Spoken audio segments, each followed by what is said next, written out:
एक बीमारी है दाद। दाद, हाँ जी।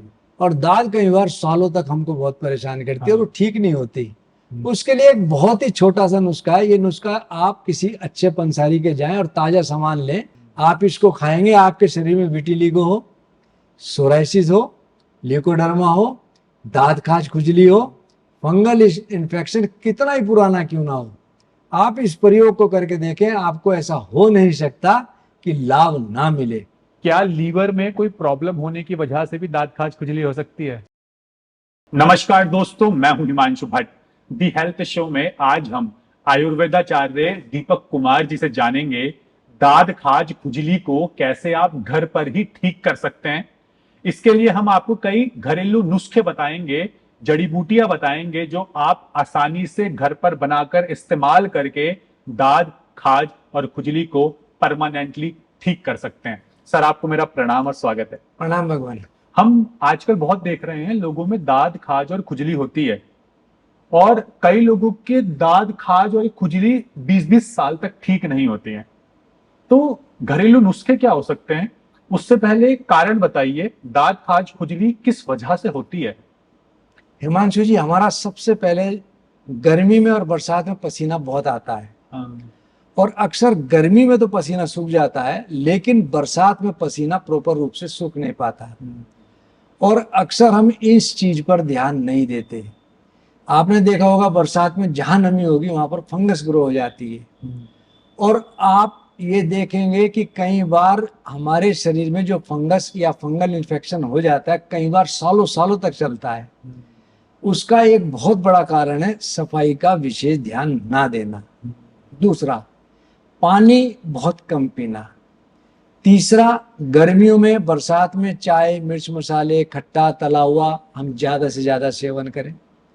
चौथा, सिंथेटिक कपड़े पहनना। अच्छा, सिंथेटिक कपड़े पहनने से भी? सिंथेटिक कपड़े पहनना, कॉटन तो हमारे पसीने को सोख लेता है, लेकिन सिंथेटिक में पसीना हमारा पास आउट नहीं हो पाता, तो चिपचिपा रहता है, शरीर से हमारे कपड़े चिपक जाते हैं और वहां पर फंगस ग्रो होने लगती है। जैसे आजकल सर सिंथेटिक कपड़े ज्यादा ट्रेंड में है, क्योंकि देखने में अच्छे लगते हैं, लाइफ ज्यादा होती है, और बहुत बड़ा मार्केट आज के टाइम में पॉलिस्टर से बने हुए कपड़ों का है। यहाँ तक कि undergarments, jeans, pant, T shirt और शर्ट्स तक आ रही हैं पॉलिस्टर से बनी हुई। तो ये नुकसान दे सकती हैं। बिल्कुल नुकसान दे सकती है। हमको अंडरगारमेंट किसी कीमत पर सिंथेटिक नहीं पहनने हैं, हमको कॉटन ही पहनने हैं, क्योंकि पसीना वहीं पर ही डिपॉजिट होता है और पसीना डिपॉजिट होकर के वो फंगस में वहां पर बनने लगती है।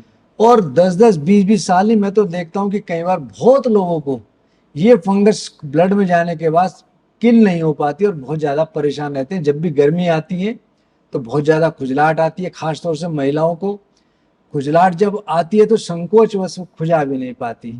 यही स्थिति आदमियों के साथ भी है, संकोचवश हम खुजा नहीं पाते और बहुत ज्यादा दिक्कत होने लगती है। तो हमको इस बात का विशेष ध्यान रखना है कि हमारे शरीर के अंदर पसीना किसी कीमत पर डिपॉजिट ना हो। और कई लोग क्या करते हैं सर, जैसे एक्सरसाइज करते हैं, चाहे जिम में हो या बाहर भी हो। और आजकल तो जिम में ट्रेंड है, एसी वाले जिम होने लगे हैं आजकल। लोग एक्सरसाइज करते हैं, पसीना आता है, उन्हीं के शरीर में एब्जॉर्ब हो जाता है। और कई लोग तो पंखे के नीचे खड़े होकर एक्सरसाइज करते हैं, और जब उन्हें पसीना आता है पंखे से, फिर वो पसीना सूख जाता है। तो क्या जब हमारी बॉडी में पसीना आ रहा है और वो पसीना हमारी बॉडी में ही वापस एब्जॉर्ब हो गया, तो क्या वो भी दांत खाज खुजली कर सकता है? हमारे शरीर से टॉक्सिन्स जितने पास आउट होंगे उतना हमारे लिए फायदेमंद है। और जितना पसीना आया और बॉडी ने दोबारा एब्जॉर्ब कर लिया तो वो हमारे लिए नुकसान का कारण है। हाँ। हमको विशेष ध्यान रखना चाहिए, अगर एसी में पंखे में कर रहे हैं तो डायरेक्ट हवा ना लगे, और एसी का टेम्परेचर इतना होना चाहिए रूम टेम्परेचर से बहुत थोड़ा सा कम। बहुत ज्यादा चिल्ड होने पर अब यदि एक्सरसाइज करेंगे, कई बार सर्द गर्म होने के कारण हमको नुकसान देता है और पसीना हमारी बॉडी से प्रॉपर रूप से नहीं निकल पाता है। और पसीना पूरा नहीं निकलेगा तो हमारी एक्सरसाइज का भी हमको प्रॉपर रूप से लाभ नहीं मिल पाएगा। कई बार ऐसा भी होता है क्या कि लोग बहुत सी बीमारियों की दवाइयां खाते हैं, उन दवाइयों के साइड इफेक्ट की वजह से दाद खाज खुजली हो सकता है? बिल्कुल हो सकता है। कई बार कुछ चीजें होती हैं गर्म तासीर की, जैसे मैंने मिर्च मसाले की बताई, या कुछ गर्म टेंडेंसी वाली हम चीजों का ज्यादा सेवन करें। आपने देखा होगा कुछ डॉक्टर्स हमको दवाई लिख के देते हैं, हफ्तेवार या 10 दिन बाद कहते हैं कि आके मिलो। उनको सिर्फ और सिर्फ साइड इफेक्ट डॉक्टर्स को मालूम है, लेकिन लोग बाग लालचवश या किसी अपनी लापरवाही के कारण डॉक्टर्स के पास दोबारा नहीं जाते, महीनों सालों उस दवाई को खाते रहते हैं, फिर वो साल्ट कई बार उनको नुकसान भी करता है। तो हमको ऐसी स्थिति से बचना चाहिए, डॉक्टर पर पूर्ण रूप से विश्वास करते हुए जब हमको जैसे कहे उसको फॉलो करना चाहिए। और कई जगहों पे जो पानी गंदा होता है, गंदे पानी के संपर्क में आने से या गंदे पानी से कई बार नहा लिया, या फिर गंदे पानी को हमें पता नहीं है कि पानी दूषित है, दिख तो हमें साफ रहा है लेकिन हमने वो पी लिया, तो क्या उसकी वजह से भी दांत खाज खुजली ये चीजें होती हैं? हमारी बॉडी के अंदर यदि गंदापन टॉक्सिन्स जाएंगे तो कहीं ना कहीं उपद्रव तो करेंगे। तो ऐसी चीजों से हमको बचना चाहिए। पानी हमेशा हमको साफ पीना चाहिए। और आपने जैसे सिंथेटिक की बात कही, मैं अक्सर एक बात कहता हूँ, पहले लोग मोटा पहनते थे, मोटा खाते थे और स्वस्थ रहते थे। अब जब से ये पतला आया, चाहे वो कपड़े के रूप में हो, पॉलिस्टर के रूप में हो, चाहे वो खाने के रूप में हो, जब से ये पतला आया इसने हमारे शरीर का नुकसान कर दिया। तो हमको कॉटन इत्यादि ही अपने पहनावे में यूज करना चाहिए। तो सर अब आप घरेलू नुस्खे बताइए, क्योंकि कारण तो आपने बता दिया, लेकिन कई बार क्या होता है इंसान की बॉडी के अंदर और भी कई कारण निकल के आ जाते हैं। लेकिन डायरेक्ट आप नुस्खे बताइए, कौन कौन सी जड़ी बूटियां हैं या कौन कौन से घरेलू नुस्खे ऐसे हैं जो हम आसानी से घर पर बनाएं और वो हमारे दाद खाज खुजली को जड़ से खत्म कर दें। नीम के गुण असीम, और हिंदुस्तान में, हमारे भारतवर्ष में शायद ही कोई व्यक्ति ऐसा हो जो नीम के गुणों के बारे में ना जानता हो। पहले जब हमको छोटी मोटी खाज खुजली होती थी तो हमारे माँ बाप, दादा दादी, नाना नानी नीम के पत्तियां लेते थे, उसको पानी में पकाते थे, उस पानी से हमको नहलाते थे, तो हमारी आधी बीमारियां उसी से दूर हो जाती थी।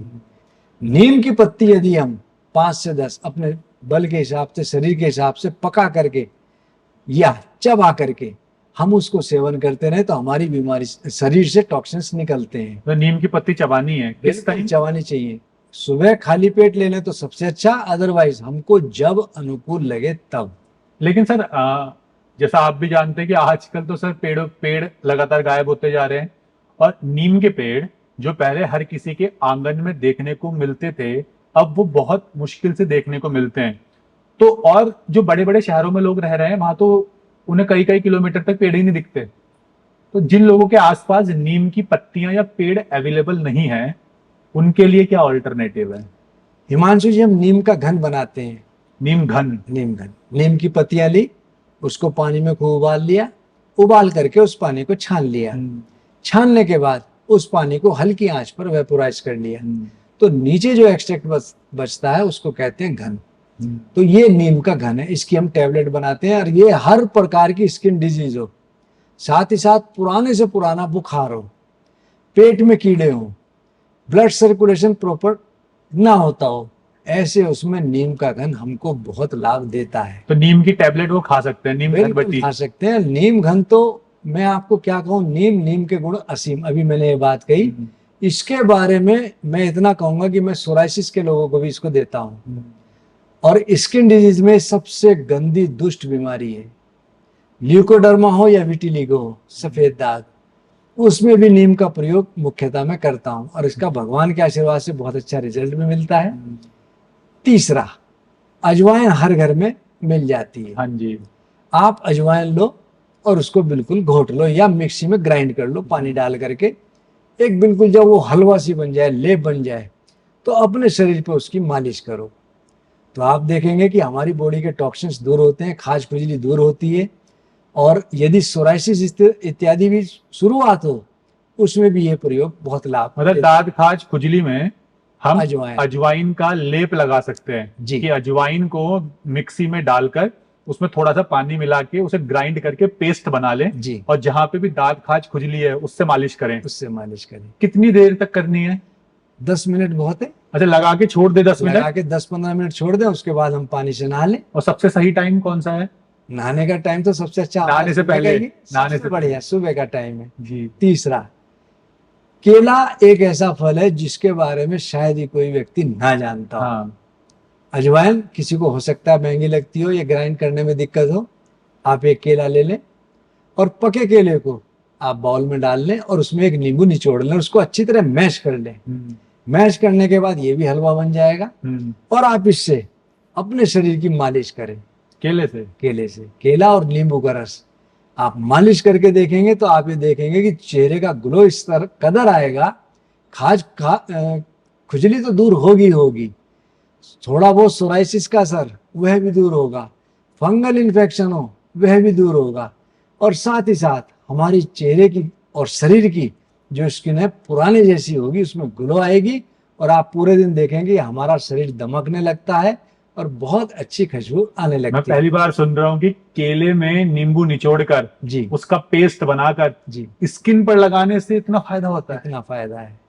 और सुनिए, चना, आयुर्वेद में एक बहुत अच्छी कहावत है, मैं सबको कहता भी हूँ, एक चना बाकी सब मना। हाँ। जो व्यक्ति चने को खाए, नंबर 1 उसका पाचन तंत्र मजबूत होता है, दूसरा शरीर बलिष्ठ बनता है, तीसरा उसको कभी गैस इत्यादि नहीं सताती। और चने के लिए एक बहुत अच्छी कहावत भी है, चना चून बिन नून के 64 दिन जो खाए, दाद खाज और से हुआ जड़ा मूलते जाए। किसी व्यक्ति को स्किन संबंधित कोई बीमारी हो, इस प्रयोग को सिर्फ 64 दिन करके देख ले, हो नहीं सकता कि उसको लाभ ना मिले। मैंने सैकड़ों नहीं हजारों लोगों को यह प्रयोग कराया।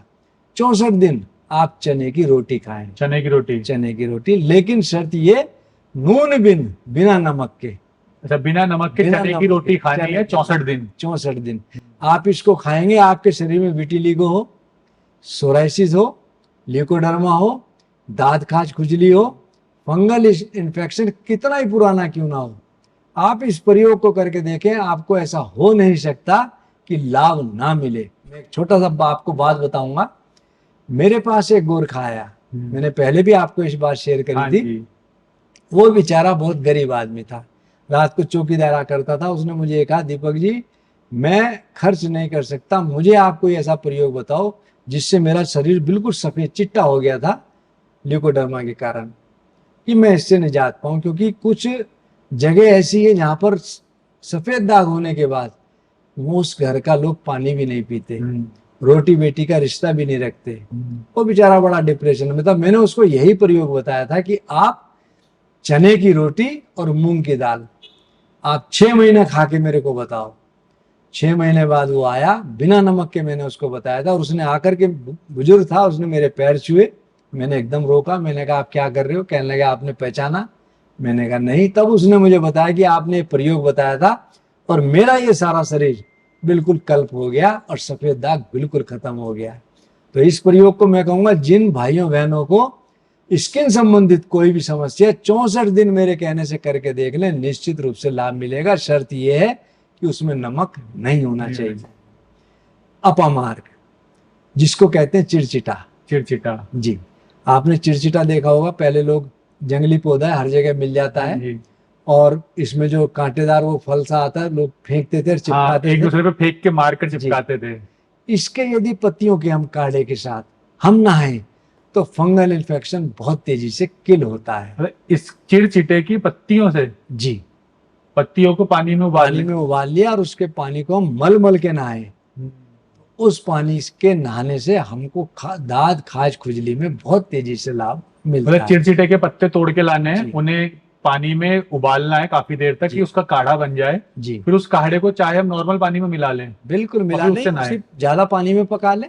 हाँ, मतलब जिस तरीके से लोग डिटॉल से नहाते हैं, जी, जिस तरीके से लोग नीम के पानी से नहाते हैं, उसी तरीके से चिड़चिटे के पानी से नहाना है। पानी से मजीठ, या तो हम मजीठ को पानी में पका के सेवन कर लें, या एक क्वाथ है महामंजिष्ठ्यादि क्वाथ या लघु मंजिष्ठ्यादि क्वाथ, जो उपलब्ध हो, इसको हम पानी में पका करके सेवन करते रहें, हमको लाभ मिलता है। अच्छा। और मैं एक दवा बनाता हूँ, ऊशवा, चोपचीनी और मजीठ। इसके अंदर जो हम भावना देते हैं महामंजिष्ठ्यादि क्वाथ घन की, इसकी भी यदि हम 2-2 गोली दिन में 2 बार लेते रहें तो हर प्रकार की सोराइसिस हो, ल्यूकोडर्मा हो, दाद खाज खुजली हो, एक्जिमा हो, या हमको फंगल इन्फेक्शन हो, निश्चित रूप से हमको लाभ मिलता है। वैसे तो हर इंसान, जरूरी नहीं है हर इंसान का इन्हीं नुस्खों से ठीक हो जाए। कई हर इंसान को अलग अलग चीजें अलग अलग तरीके से सूट करती है। हो सकता है किसी पे कोई भी नुस्खा काम ना करे, सिर्फ हल्दी लगाए और ठीक हो जाए। जी। हो सकता है कई लोगों पे सिर्फ छोटा सा नुस्खा ही काम कर जाए। तो हर किसी आपके की body- छोटे से नुस्खे में एक बात कहता हूँ, एक बीमारी है दाद, दाद, हाँ जी। और दाद कई बार सालों तक हमको बहुत परेशान करती है और वो हाँ। ठीक नहीं होती। उसके लिए एक बहुत ही छोटा सा नुस्खा है। ये नुस्खा आप किसी अच्छे पंसारी के जाएं और ताजा सामान लें, नींबू रस में डालकर गंधक टंकण राल, गंधक शुद्ध होनी चाहिए, किसी अच्छी आयुर्वेदिक फार्मेसी से लें। टंकण यानी कि सुहागे की भस्म। सुहागे की भस्म। सुहागा मार्केट में मिल जाता है, आप उसको तवे पे भूनेंगे तो उसकी खील बन जाएगी, फूल जाता है, उसको पीस लें। और ये बच्चों के भी बहुत अच्छा काम आता है, जिनके बच्चों के दांत निकल रहे हो और उनको जब लूज मोशन होते हैं, दांत निकलने में काटते बहुत है बच्चे, हाँ। तो आप उस भुने हुए सुहागे को चुटकी भर ले लें, शहद में मिला करके जाड़ दांतों पे मल दे, तो एकदम से उसकी जो काटने की ललकें कम होती है, दांत इजीली निकलते हैं और किसी प्रकार का कोई साइड इफेक्ट नहीं होता। और तीसरा है राल। राल। राल आपने देखा होगा, जो साल वृक्ष होता है उसके गोंद को कहते हैं राल। जो डेड बॉडीज होती हैं उनको जब जलाते हैं तो राल जो की, सफेद कलर की राल जो डालते हैं, जो पेट्रोल से भी ज्यादा इन्फ्लेमेबल है। तो नींबू रस में डालकर गंधक टंकण राल, मलिए उसको दाद पर, तुरंत मिटे बवाल। अच्छा। तो यदि हम इसको दाद पर मले तो हमारा दाद से मुक्ति मिलती है। थोड़ा सा लगता तो है लेकिन गुण ही बहुत है। तो ये तीन जो चीजें बताई आपने, नींबू, गंधक, नींबू का रस, हाँ नींबू का रस, गंधक, राल, राल और टंकण सुहागे की भस्म, सुहागे की भस्म, इन्हें कितना कितना मिक्स करना है? संभाग। इक्वल अमाउंट में। हमने गंधक ले ली 10 ग्राम, 10 ग्राम ले ली राल, और सुहागे की भस्म ले ली 10 10 ग्राम। ग्राम। इन तीनों को 10-10 ग्राम ले लिया। नींबू का रस इतना डाला उसमें, इतना डाला कि अच्छी तरह पेस्ट बन अच्छा, जाए, नींबू का रस इतना डालना है कि पेस्ट बन पेस्ट जाए। बन जाए। उस पेस्ट को हमको लगाना है दाद पे। दाद पर। लेकिन वैसे मैं खान पान का परहेज भी जानना चाहता हूँ कि विशेषकर दाद खाज खुजली में खान पान में क्या परहेज रखना चाहिए? जिस व्यक्ति को दाद खाज खुजली की दिक्कत हो, सबसे पहले मिर्च मसाले, खटाई, तले पदार्थ, जंक फूड और मांस मदिरा स्ट्रिक्टली हमको बंद कर देनी चाहिए। दूसरा, हमारी बॉडी हाइड्रेट रहे, कम से कम 3 से 4 लीटर पानी हमको पर डे पीना ही, हाइड्रेटेड रखनी है बॉडी। हमको पानी की सेवन अत्यधिक करना है, जिससे हमारी शरीर में खुश्की ना आए। तो सर कहते हैं ना कि सभी बीमारियां हमारे पेट की वजह से होती है। जी, उसी के बारे में बता हाँ रहा हूं। जी, तो क्या दाद खाज खुजली भी पेट की वजह से होती है? यदि हमको कब्ज रहेगी, आयुर्वेद में स्पष्ट लिखा है सर्वे रोग मलाशरा, हाँ। हमारा यदि पेट में कब्ज बढ़ेगी तो निश्चित रूप से कोई ना कोई उपद्रव आएगा। छोटी सी बात कह रहा हूं, जब हमारे पेट में मल सड़ने लगता है तो उसका पाचक रस दूषित हो जाता है। वह पाचक रस दूषित होने के बाद हमारे ब्लड में मिलकर हमारी बॉडी में जहां जहां जाएगा, चाहे वो यूरिक एसिड की तरह दर्द करे या हमारी स्किन को जो है खाज खुजली में कन्वर्ट करे, कहीं ना कहीं उसका असर आएगा। आपने लड़कियों में, लड़कों में जो नवयुवक होते हैं देखा होगा, यौन पीढ़ी का बहुत निकलती है, उनके मुंह से कील बहुत निकलते हैं। उनमें 99% बच्चों को कॉन्स्टिपेशन बहुत ज्यादा होता है, तब ये दिक्कत आती है। तो हमको कब्ज ना रहे उसके लिए हम या तो त्रिफला या त्रिफला घनवटी या प्रवाहिकार चूर्ण रात्रि में लेते रहे। हमको कोष्ठ शुद्धि जरूर रखनी है। बहुत से लोगों को कब्ज बहुत भयंकर रहती है, ऐसे लोग 50 ग्राम अरंडी का तेल और 100 ग्राम गरम गरम दूध अच्छी तरह मिला लें और उसको सुबह के टाइम खाली पेट पी लें। और पीने के बाद हम टहलते रहें तो आंतों की खुश्की दूर होती है, मल हमारा पास आउट होता है और कब्ज टूटती है। मतलब ये जो दाद खाज खुजली है जी, लोगों को लगता है कि ये स्किन के ऊपर की बीमारी है, लेकिन ये हमारा पेट खराब होने की वजह से भी हो सकती है। बिल्कुल। मैं तो हमेशा कहता हूँ, एक ट्रीटमेंट और दूसरा मैनेजमेंट। हमको ट्रीटमेंट के साथ साथ ये देखना चाहिए कि हमको बीमारी क्यों बन रही है। तो कब्ज बहुत बड़ा कारण है, जंक फूड का सेवन बहुत बड़ा कारण है। एक कारण और भी है, मानसिक तनाव। हाँ, स्ट्रेस की वजह से। स्ट्रेस, कई बार जब स्ट्रेस लेवल बहुत ज्यादा बढ़ जाता है, हमारी बॉडी के सारे ऑर्गन्स वीक पड़ जाते हैं, तो ऐसे में हमको इस प्रकार की दिक्कत बहुत तेजी से क्लिक करती है। क्या लीवर में कोई प्रॉब्लम होने की वजह से भी दाद खाज खुजली हो सकती है? लीवर तो हमारी बॉडी का मुख्य लीवर है, हाँ और जब ये डिस्टर्ब होगा तो हमारा सबसे पहले पाचन तंत्र डिस्टर्ब होगा। जी। कई बार जब फंगस होती है ब्लड में जाकर के लीवर में रह करके इस प्रकार की दिक्कत करती है। हमको इस चीज का विशेष ध्यान रखना चाहिए कि लीवर और पाचन तंत्र हमारा बिल्कुल चुस्त दुरुस्त हो। मतलब जिस भी इंसान को दाद खाज खुजली है और वो ये सोच रहे हैं कि हम कोई क्रीम लगाकर ठीक कर लेंगे, ऐसा पॉसिबल शायद नहीं हो सकता, क्योंकि वो दांत खाज खुजली हो किस वजह से रहा है। हो सकता है आपकी कॉन्स्टिपेशन की वजह से हो सकता है आपकी स्ट्रेस की वजह से हो, और ये भी हो सकता है कि आपके लीवर में कोई ना कोई प्रॉब्लम है उसकी वजह से हो। हिमांशु जी, बहुत छोटा सा प्रयोग और बता रहा हूँ। हमको एक दिन हफ्ते में अपने लिए निकालना चाहिए, और उस दिन हमको तेल से मालिश भरपूर करनी चाहिए, और मालिश करके थोड़ी सी एक्सरसाइज करके हमारे शरीर से पसीना निकाल कर तुरंत नहीं नहाना है। आधे पौने घंटे बाद नहाना है, और एकदम बिल्कुल ठंडे पानी से नहीं नहाना है। गुनगुने पानी से नहाए तो आप देखेंगे उस दिन हमारा शरीर बिल्कुल बहुत अच्छा रहेगा, चुस्त दुरुस्त रहेगा, और स्किन हमारी बहुत अच्छी दमकने लगेगी। और जिन लोगों को फंगल इन्फेक्शन हो, ऐसे लोगों को ये प्रयोग बहुत लाभ देता है। साथ में हमको नियमित रूप से नाभि, जब बच्चा जन्म लेता है तो माँ का संपर्क उसका नाल द्वारा होता है और उसको काट दिया जाता है। जन्म से पहले आप ध्यान करो, बच्चा खाता कहाँ से है, सांस कहाँ से लेता है, सिर्फ और सिर्फ नाल द्वारा। और हम बड़े होने के बाद उस चीज को बिल्कुल भूल जाते हैं। और यदि हम अपनी नाभि में 2 बूंद सरसों का तेल या गाय का घी डालते रहे तो हमारे शरीर में खुश्की नहीं आएगी। लोग, आपने देखा होगा, सिर में तेल नहीं लगाते, और अक्सर सिर में बहुत खुश्की होती है, सोराइसिस इत्यादि बन जाती है, तब भी बाल तो झड़ते ही हैं और हमको बहुत ज्यादा सिर में खाज खुजली होने लगती है। हमको नियमित रूप से अपने बालों में तेल लगाना चाहिए। जो लोग दिन में नहीं लगा सकते उनको मैं कहूंगा रात में सोने से पहले जरूर लगाना चाहिए। रात में नहीं लगा सकते तो नहाने से कम आधी से 1 घंटा पहले हमको लगानी चाहिए, जिससे हमारी स्किन को पूरे पोषक तत्व मिल सके। और नाभि में तेल किस टाइम लगाएं? रात को सोते समय। तो ये सबसे बेस्ट रहेगा। 2 बूंद डाल ले और पढ़ के सो जाए, पता भी नहीं लगेगा जी।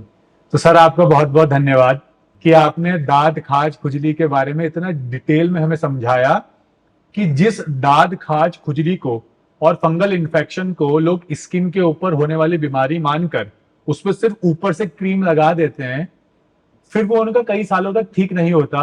उसकी वजह हमारा खराब पेट भी हो सकता है, कॉन्स्टिपेशन हो सकता है, लीवर में कोई प्रॉब्लम हो सकती है, और स्ट्रेस की वजह से भी हो सकता है, या फिर हम कुछ ऐसी बीमारियों में दवाइयां खा रहे हैं जिसके साइड इफेक्ट हमारी स्किन के ऊपर दिख रहे हैं। तो खुद से डॉक्टर बनने से अच्छा है किसी डॉक्टर के पास जाकर भी दिखाएं कि वास्तव में ये समस्या आपकी इतने सालों से क्यों हो रही है। क्योंकि बहुत से लोग इस वीडियो को देख रहे होंगे जिन्होंने बहुत कुछ ट्राई किया होगा, लेकिन 20-25 साल हो गए, उनका फंगल इन्फेक्शन, दांत खाज खुजली ठीक ही नहीं होते। थोड़े टाइम के लिए ठीक होते हैं, लेकिन उसके बाद फिर से लौट कर आ जाते हैं। तो उसके लिए अच्छा है कि आप डॉक्टर को दिखाएं, लेकिन राहत पाने के लिए ये नुस्खे बहुत कारगर है, ज्यादातर लोगों का इन्हीं से ठीक हो जाता है। हिमांशु जी, मैं एक बात जरूर कहूंगा, जो भी लोग घरेलू नुस्खे अपनाते हैं उनको जरूर अपनाने चाहिए, लेकिन साथ में अपने डॉक्टर से या वैद्य से जरूर परामर्श करना चाहिए, ताकि एग्जैक्ट कारण पता चल जाए जी। तो उम्मीद करता हूं सर, आपकी बताई और वीडियो और नुस्खों की तरह ही दांत खाज खुजली के ये नुस्खे भी लोगों के बहुत काम आएंगे। और अगर आपको कोई भी बीमारी है या किसी जड़ी बूटी के बारे में आप जानना चाहते हैं तो आप नीचे कमेंट सेक्शन में बताएं कौन सी जड़ी बूटी के बारे में जानना चाहते हैं, कौन से मसालों के स्वास्थ्य लाभ जानना चाहते हैं। तो मैं कोशिश करूंगा सर के माध्यम से या अलग अलग डॉक्टर्स के माध्यम से समय समय पर वीडियो बनाकर आपको अवेयर किया जाए। और अगर आप किसी बीमारी का ट्रीटमेंट चाहते हैं और सर से कंसल्ट करना चाहते हैं तो सर की कॉन्टैक्ट डिटेल्स नीचे डिस्क्रिप्शन और पिन कमेंट में आपको मिल जाएगी। धन्यवाद।